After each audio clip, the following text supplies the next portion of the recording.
Passons dans le concret et là peut-être que Maximilien peut nous éclairer. Concrètement, c'est quoi les outputs de la solution? Avec quoi on repart si on utilise Odaptos? Oui, complètement. Bah, du coup, on a une analyse qui va être globale sur le visage de la personne, une analyse dans le texte. On va avoir une analyse aussi générale de tout ce que les utilisateurs ont dit. Ça veut déjà un score global de la recherche. Et ensuite, on va avoir une analyse par utilisateur et par tâche qui va nous montrer en fait les différents moments dans l'entretien qui vont pouvoir se paralléliser avec les différents utilisateurs. Regardez s'il y a eu un gap en fait pendant le protocole de test.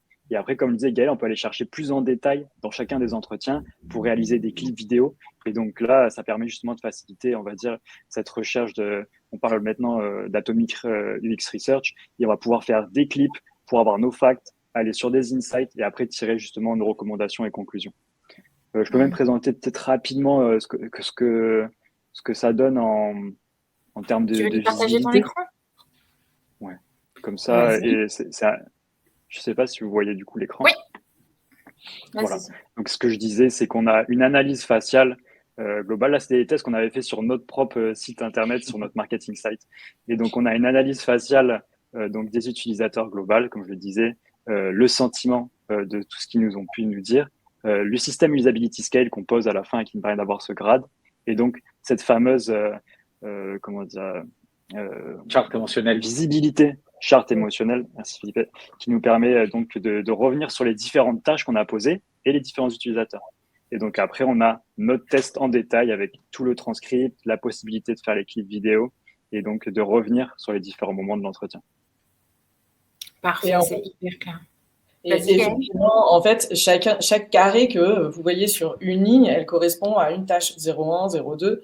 En fait, chaque carré, c'est une tâche. Et en fait, ça permet aussi cette vision globale qui est juste, mais hyper qui donne vraiment des informations ultra percutantes. C'est que en un clin d'œil, vous pouvez tout de suite voir ce qui a fonctionné ou pas.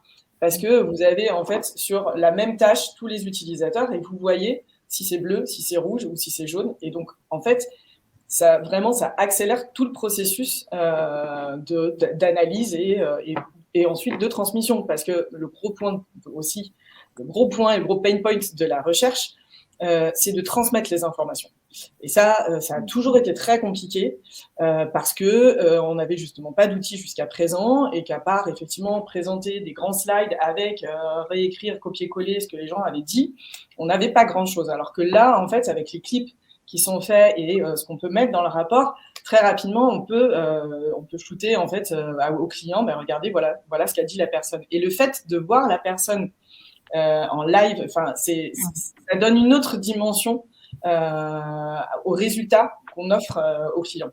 Une dimension émotionnelle, en fait. Aussi, ouais. Exactement. Et on reboucle. Non, mais c'est ça qui est génial avec cet outil.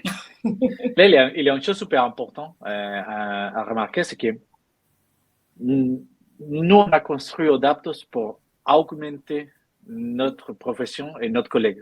On a construit Odaptos pas pour les remplacer. Donc, je vois beaucoup de questions sur le contexte et sur les biais par les contextes dans les commentaires. Moi, je pense que c'est super important de comprendre que les contextes, ça va être donné par la personne qui mène l'entretien. C'est pour ça qu'on laisse la personne mener l'entretien. C'est pour ça qu'on fait des entretiens qui sont modérés pour pouvoir que ça soit les contextes donnés par les questions qui se sont posées.